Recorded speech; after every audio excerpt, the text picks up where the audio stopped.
Work your ass off.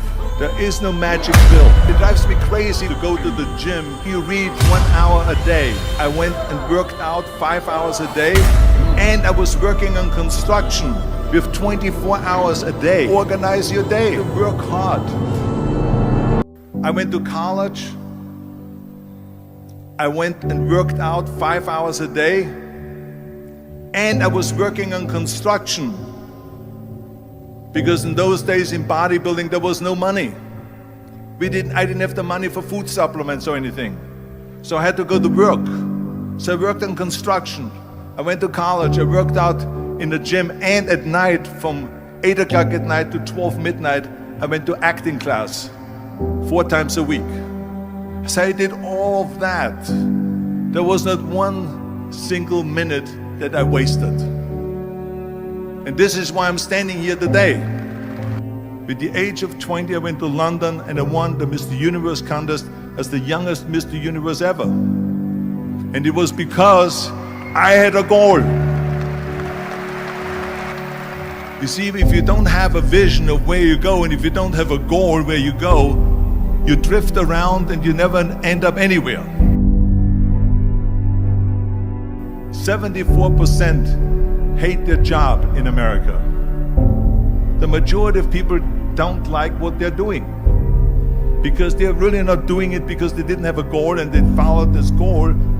They just aimlessly drift around, and then all of a sudden there's a job opening, so they get that job because you have to work.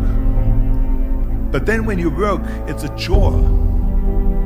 It's work.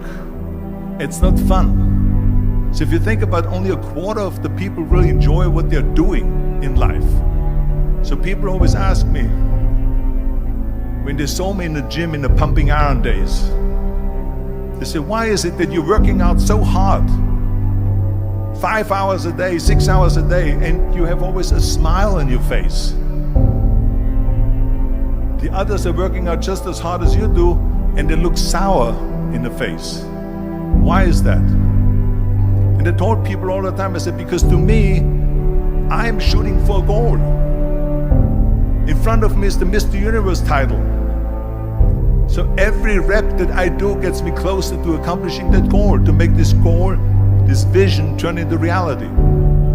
Every single set that I do, every repetition, every weight that I lift will get me a step closer to turn this goal into reality. So I couldn't wait to do another 500-pound squat. I couldn't wait to do another 500-pound bench press. I couldn't wait to do another 2,000 reps of sit-ups.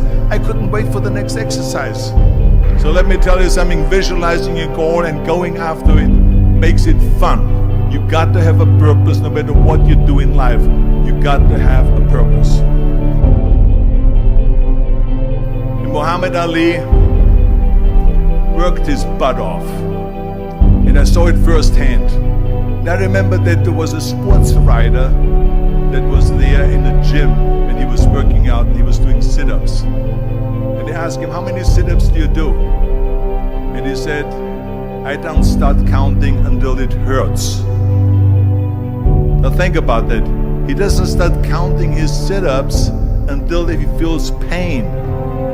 That's when he starts counting. That is working hard. And so you can't get around the hard work. It doesn't matter who it is. Work your ass off. There is no magic pill. There is no magic out there. You cannot get around. You have to work and work and work. Make sure of this and make sure of that and all that stuff. So it's work. And it drives me crazy when people say that they don't have enough time to go to the gym for 45 minutes a day and work out. Or to do something for 45 minutes to an hour a day to improve. If it is physically improve or if it is mentally to improve. Imagine you read 1 hour a day about history. How much you will learn after 365 hours in 1 year. Think about if you study about the history of musicians, of composers, how much you would know. Imagine if you would work on a business, on some business that you want to develop every day for an hour. Imagine how further long you will go and get.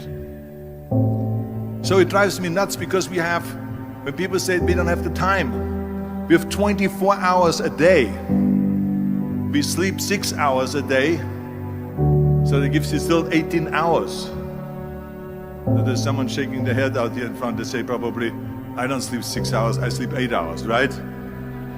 Or just sleep faster. And it's very important to understand that we function better if there is no safety net, because plan B becomes a safety net. It says that if I fail, then I fall and I get picked up and I have something else there that will protect me.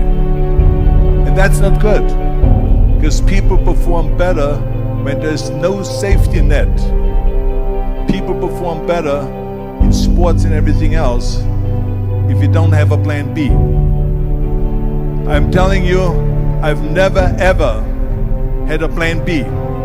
I made a full commitment that I'm gonna go and be a bodybuilding champion. I made a full commitment that I'm gonna be in America. I made a full commitment that I'm gonna get in the show business and I'm going to be a leading man. No matter what it takes, I will do the work. I will do the work over and over and over until I get it. We all fail. It's okay.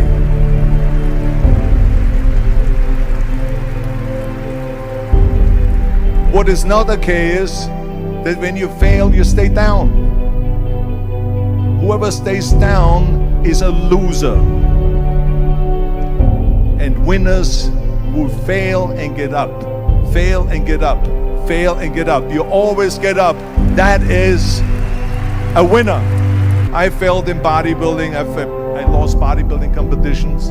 I lost powerlifting competitions. I lost weightlifting competitions. Hey, we all lose. We all have losses. This is okay. And this is why I say don't be worried about losing, because when you're afraid of losing, then you get frozen. You get stiff. You're not relaxed.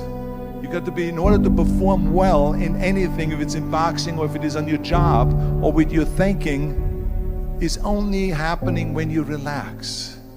So relax. It's okay to fail. Let's just go all out and give it everything that you got. That's what it is all about. So don't be afraid to fail.